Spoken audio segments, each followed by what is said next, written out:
There is a sealed FDA archive from 2015 that researchers still whisper about.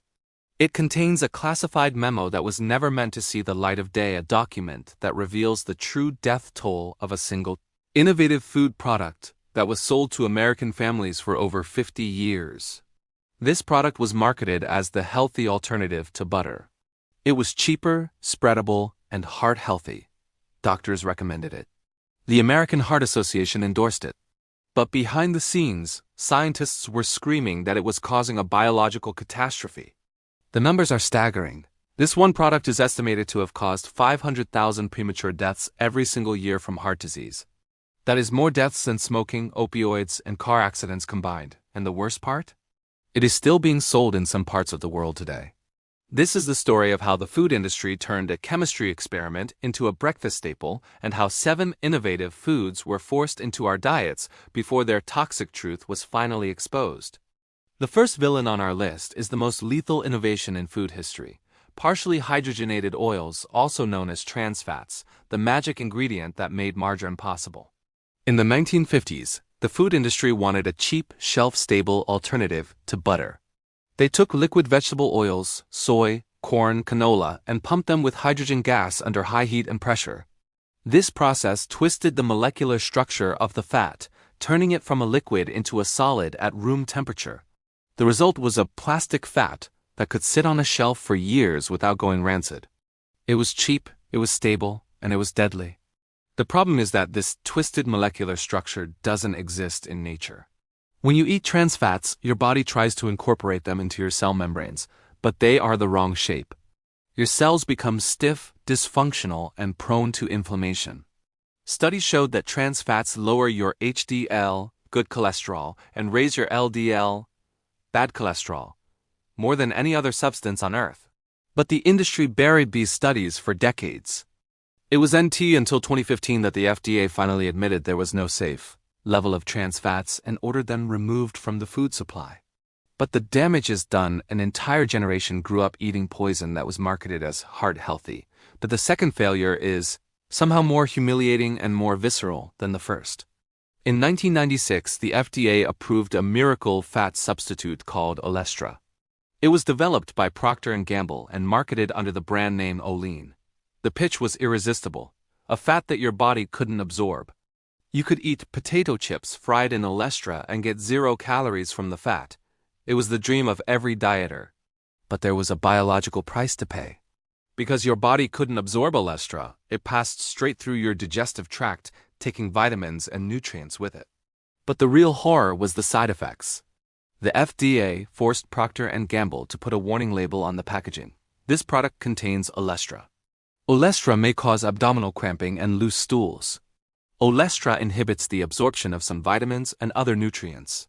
The clinical trials showed that people eating Olestra-laced chips experienced anal leakage, a polite term for oily, orange-colored fecal discharge that stained their clothes. The product was supposed to be the future of food. Instead, it became a punchline. Sales plummeted, and Olestra was quietly removed from shelves.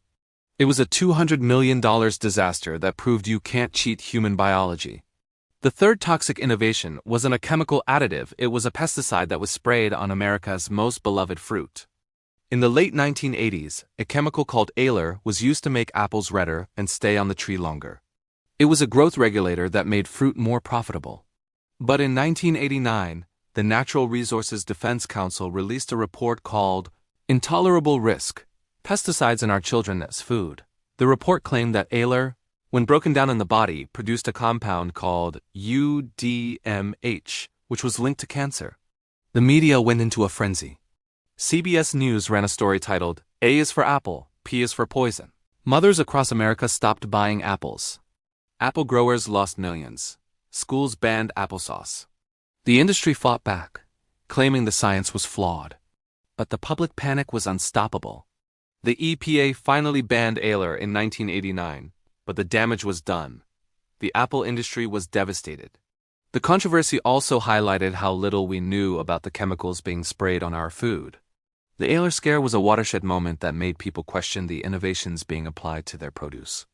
The fourth villain is a chemical that sounds like it belongs in a flame retardant, because it does.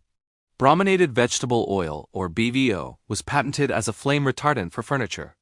But in the 1930s, the soda industry discovered that BVO could keep citrus flavorings from separating in soft drinks. It was cheaper than natural emulsifiers, and it worked. Soon BVO was in Mountain Dew, Gatorade, and hundreds of citrus-flavored sodas. The problem is that bromine is a toxic halogen that competes with iodine in your body. Iodine is essential for thyroid function. When you drink BVO, it can accumulate in your tissues, causing bromine toxicity. Symptoms include memory loss, nerve damage, and skin lesions. A case study in 1997 documented a man who drank 2 to 4 liters of soda a day and developed severe bromine poisoning. Despite decades of evidence, the FDA allowed BVO to be used as a temporary additive for over 50 years.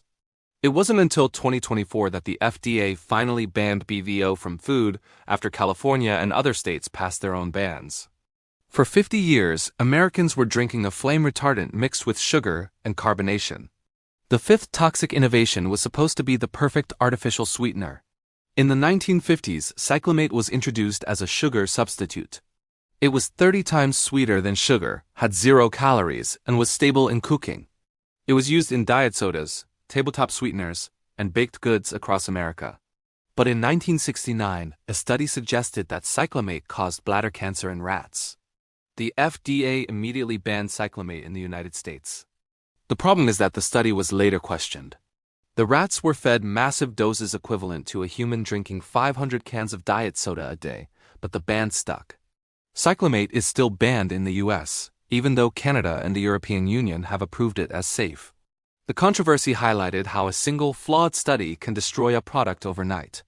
It also created a culture of fear around artificial sweeteners that persists today.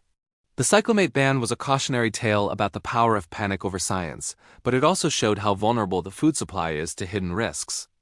The sixth villain is an emulsifier that is still in your food right now, and it is destroying your gut from the inside out. Polysorbate 80 is a chemical emulsifier that keeps ice cream smooth, prevents salad dressing from separating, and keeps sauces creamy. It is in almost every processed food. But recent research has shown that polysorbate 80 damages the mucus layer that protects your intestinal lining. This layer is your gut's first line of defense.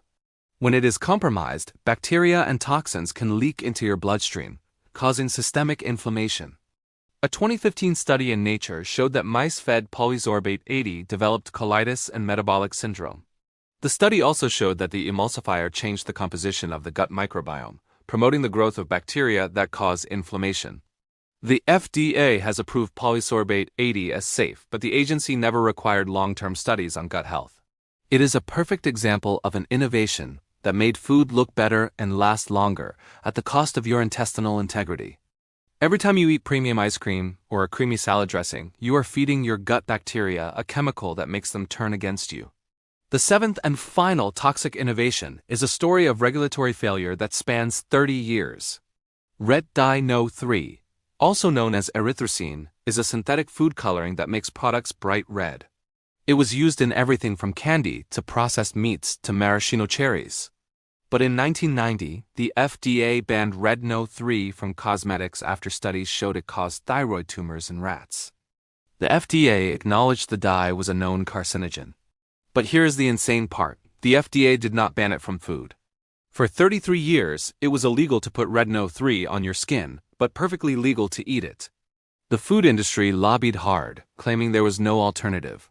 The FDA dragged its feet, commissioning more studies and holding hearings.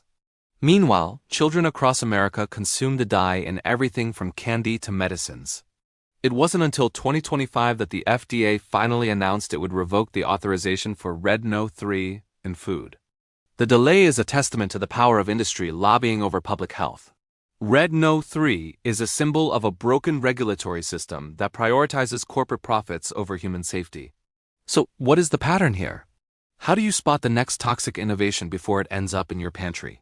The rule is simple: if it is processed, if it is patented, and if it is marketed as a miracle solution to a natural problem, be suspicious. Real food doesn't need a marketing department. Real food doesn't need a warning label. The food industry will always prioritize shelf life, profit margins, and palatability over your long-term health. The next time you see a new, innovative ingredient being celebrated as the future of food, remember the lesson of trans fats olestra, aler, BDO, cyclamate, polysorbate 80, and redno 3. The question isn't, is this new ingredient safe? The question is, how long will it take for the industry to admit it is not? And by the time they do, the damage will already be done. Now I need to hear from you. Go to your pantry right now and look at the ingredient lists on your processed foods. Do you see polysorbate 80? Do you see any natural flavors that could be hiding BVO? Drop a comment below and tell me the most shocking ingredient you found. If this video made you reconsider what you thought was safe, share it with someone who needs to see it. And if you want more investigations that expose the lies hiding in your food, your water, and your medicine, you need to hit that subscribe button. The algorithm won't show you this content unless you tell it you want more.